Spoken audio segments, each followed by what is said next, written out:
Well, I got a roller again. Before, those were so locked up, I couldn't roll it around my driveway just by pushing it by hand. So it's drums all the way around, and on the brake shoes, I needed to go in there and adjust. There's an adjuster in there you can adjust, and I basically adjusted it all the way off so the brakes won't work at all because I don't need brakes right now. I don't want to put my new stuff on yet because I still want to be able to get this thing in and out. There's a lot of other work I need to do before I put the new drop spindles and the brakes and everything on. I'm going to do a 5/7 drop. So in the rear, I've got a step notch that I'm going to build right here. I've got a regular C notch, and when I got it, I liked it. But then my dad, he had to make a comment, and he said, I'm surprised you didn't build it yourself because, you know, I'm a fabricator and all. And so got to cut the tail off. We're going to cut 8 inches out of the frame because this is a long bed truck. We're going to shorten the bed, so we're going to cut 8 inches out of the frame here. We're going to come up here. I got to get the cab off of this thing. It's got body mounts, 4 body mounts, and the body mounts right there, if you can see them. See how smushed they are? Those cab mounts are rough, so we're going to take them off and buy new ones. As far as the truck goes, we're going to have to clean up some spots on the truck, though, because this door over here, it's really nice. I mean, that shuts nice. This whole side is just really nice in here. But the driver's side, not so much. The core support right there is just rotted out. So I looked up a new core support because I thought about just buying a new one. Just because if I'm already digging in this deep, I'm putting money into it. I got the money to put into the truck right now. So if I'm in here, I might as well buy it. So right there, there's a hole in the floor. Got to fix that hole. This door's not bad, but it did get opened up too far and put a nice crease in there, so that sucks.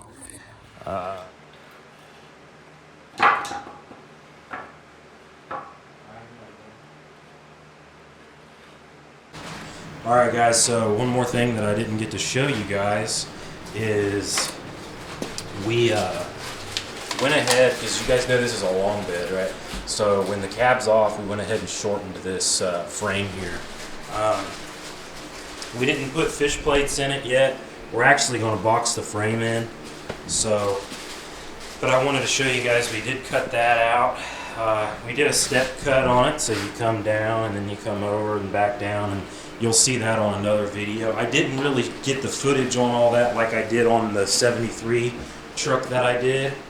But on the 73, I got all that stuff. It's the same thing, but this is, you're cutting 12 inches and 8 in the rear. The 73, you're cutting 14 inches out here, and in the rear, you're cutting out, I think it was 6 or something. But you know, on that 73 though, I think that it was better to only cut off 5 or something. I don't know. That's why I like to cut that off. I like to cut that off last. You know, like, do your notch up here. Don't cut this off until you're like ready to put the bed on. Like the back end, you know. Like when you come back here, don't cut this off until you're ready to get this bed on, and you know, because you can use these as hard numbers. Like you can use that as a pulling point or a reference point. Like, don't come back here and chop it and then go do your step notch, because what you can do is you can utilize all these stock rivet heads and put your tape measure on there and cross-check and use that back as a reference point. So don't cut that off. I know that my buddy did that. He cut those off before I got over to his house. So then when I did this, that was fine. But, you know, you want to make sure that you're square. So it's just nice to use that as a reference mark when you go to, you know, pull from that rivet over there and all the way, and you want to cross check it and go to this one, and then you do the same thing over there on that side. Use that as hard numbers. I wanted to tell you another thing that was a pretty good tip. When you go to cut this out, if you use an 1/8 inch cutoff wheel, then you're losing, you know, that much material from the cut, right? So what you want to do is make sure that this whole thing is square when you put it back together, and before you weld it, you might need to pull it back or push it in more, or maybe you need to cut out more, because the center of the wheel to the center of your tire back here, before you do your C-notch I'm talking about, really needs to be 115 inches, I think is what it is on a short bed. And you can go look up those dimensions per, you know, what your truck is. If you got a 73 to 87 or a 67 to 72, 67 to 72 on your short bed, I believe, is 115. We got the numbers wrote down over there. But whatever it is, you know, you want to make sure. So when you cut this thing out, you know, if you need to grab a ratchet strap or something and hook it to the front end and then hook it to the rear end and then pull it together, or maybe you need to, you know, push it out a little more and then you have a, you know, bigger gap here or something. But I'm just trying to get you guys to understand that.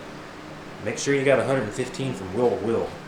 Now I kept my wheels on here when I did this, so I did that first, and then, you know, took the rear end out because I told you I wanted to do all that shit. So anyway, something to think about, right, Jose? Oh yeah. Wasn't even paying attention to what you were saying. And we're going to be putting in these step notches. We just took out one of the cross members. We're going to take one more out. A lot of guys don't take the cross members out. They keep them in there and then they do it later. I'm doing them now because I'm going to be building my own cross members and doing a little custom fab deal on it. So anyway, I'll take you over here and show you what's going on.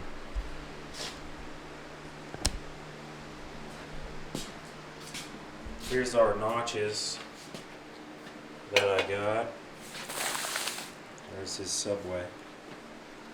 There's our notches. It's a pretty big 10-inch step notch. All the plates, we're going to TIG weld all that stuff. They're going to go right in here. I've already got the rear end out and got it clean, so I'm going to go ahead and get these notches put in after we get this cross member pulled out of here, because my notch is so big. It's pretty much a real wide notch, and it's going to go way back up into here, into this cross member here. So we're going to go ahead and get that one pulled out. You don't have to. You can weld the notch up and, you know, and then kind of cut around this later or whatever. But I'm going to get everything cleaned up and out of here now, so it's easy to assemble.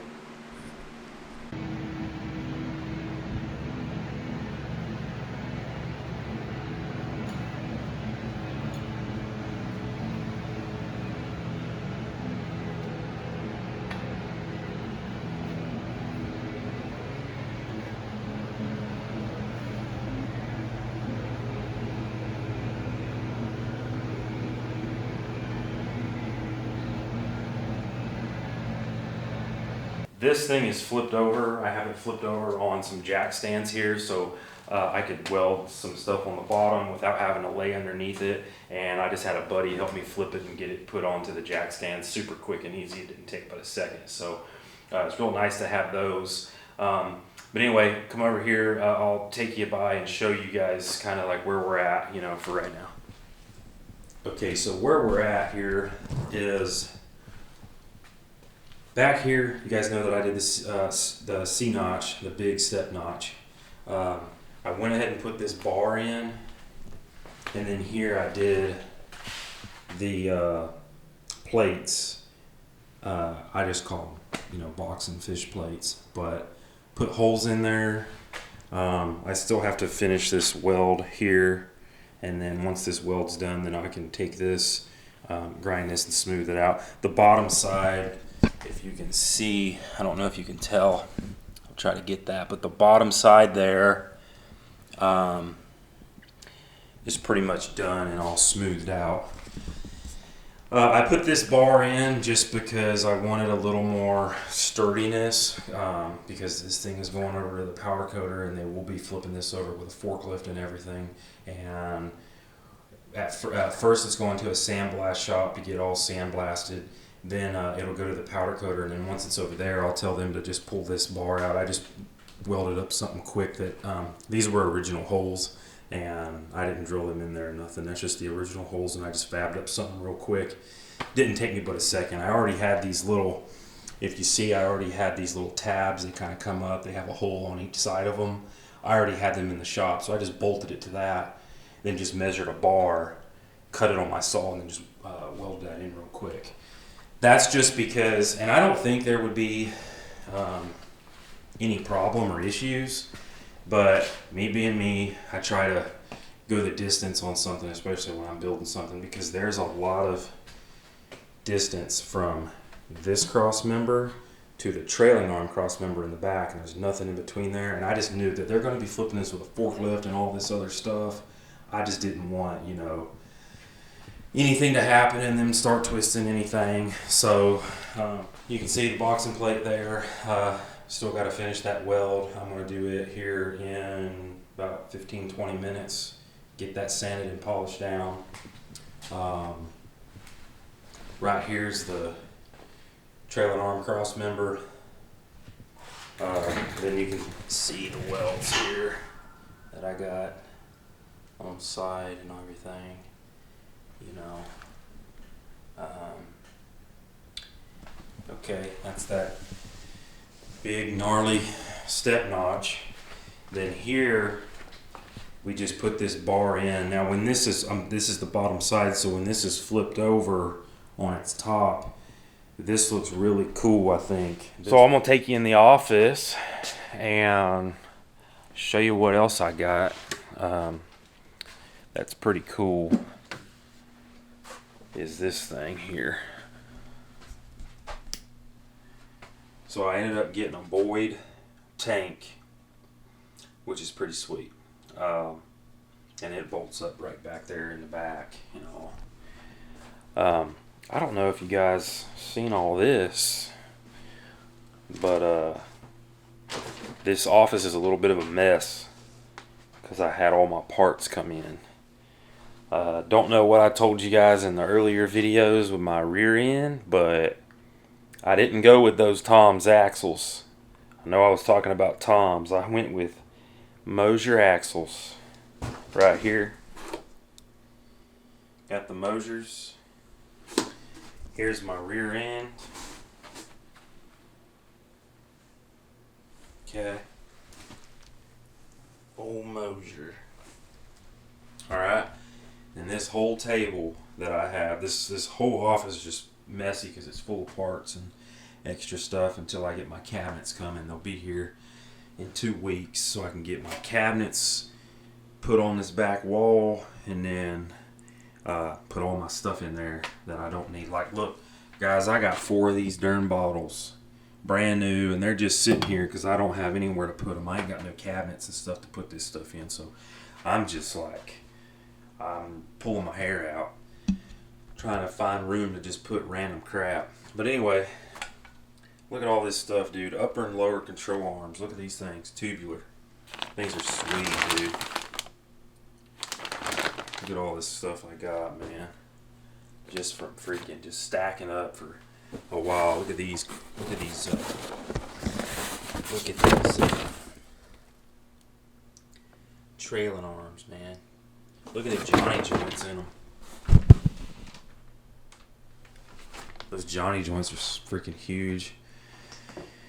But I got pretty much everything to put this thing back together. Drop spindles, rotors, springs,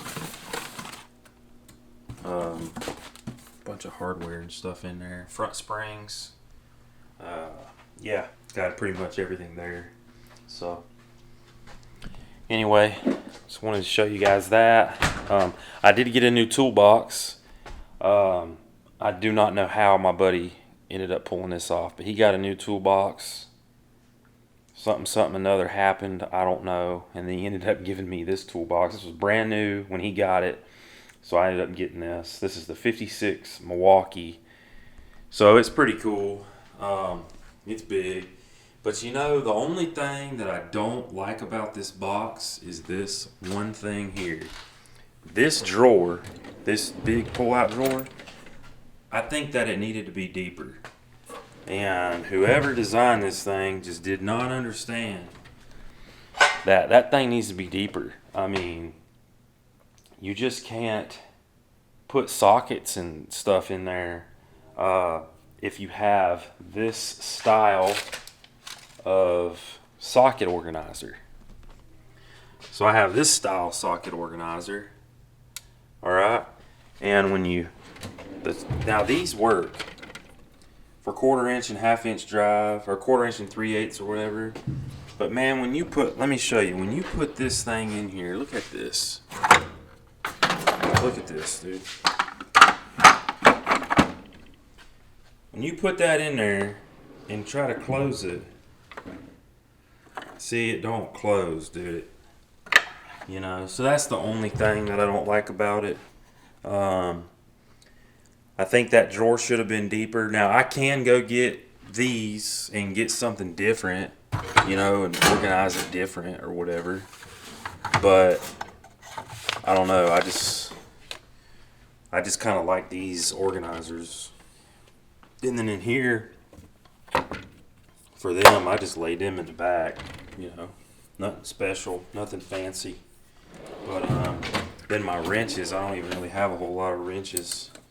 I've been working on that car over there, but anyway, pretty much where I'm at with that. This box is cool, but you know, there's all my swag off-road stuff. Oh, knocker loosers, pretty sweet. But anyway, that's a little update, guys. I got this new box, and I thought this box is pretty cool. It is cool. The box is neat. You know, it's a nice box. That's just the only thing that I don't like about it is that part right there where it's you can't really, you know, that drawer should have been. And I looked at all these other ones, man, and that drawer is big on all these other ones. Like if you look at Icon, that drawer is wide. Snap-on, Icon, yeah, even the U.S. General boxes, man. Like Series 3, the old U.S. General boxes, like the older, like Series 2 or whatever they were. This freaking drawer is wide. You know, it's deep.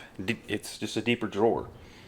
And on this box, it's not. So that's the only thing I don't like about it, but it's fine. It's still a great box. For the price I paid for it, it's still a great box. I still got my handy dandy little cart here.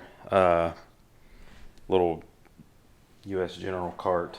This is what I started out with, because I needed something to put my tools in. So I started out with that first. Sorry. So anyway, I started out with that first, that U.S. General cart. And that works pretty good. But anyway, guys, it's just a little update on what we're doing, where we're at. I'll try to keep updating you on whatever we got going on. And but yeah, dude, just real quick, this thing's going over to the powder coater tomorrow, along with that transmission Crossmember. Oh, I didn't show you this real quick. This is cool. I don't even know. I don't really know if I'm going to do it. I think it's going to be a game time decision. I don't know if I'm going to do it yet. So I have this, right? This came out of the C-10. Now these two brackets here, that's for your bumper mounts, to mount the bumper. I'm going to drop those off at my buddy's tomorrow when I go to take it to the powder coater, and I'll have him hit those, sandblast them, and powder coat them too, just to do it. But anyway, I was thinking about pancaking this. My dad pancaked his, and I got thinking about it. So instead of doing like a wire wheel and all that, making a mess and stuff, the price is just this one price that my buddy gave me. So I figured, hey, drop that off over there, let him sandblast it, and not powder coat it. I'll just pick it back up. So that's what I'm going to do. That way it'll be sandblasted. Then I'll bring it back to the shop, and then I was thinking about cutting the 2 inches out of it to pancake it. You know, that might be something that I do. But like I said, not too sure yet on that. Just gonna be a game time decision probably. But anyway, guys, that's where we're at. I'm pretty much done for the evening. All I'm gonna do real quick is just weld these 2 brackets real quick just on top. I'll grind them in the morning, smooth them out in the morning, get the palm sander on them, clean them up. Tonight I'm gonna just weld them in there, and then get the frame loaded up on the trailer tomorrow morning. Yeah, so that's pretty much it, guys. So, well, y'all take her easy, and like, subscribe, share. I know this wasn't the greatest video, but there'll be more to come. Just an update. Peace.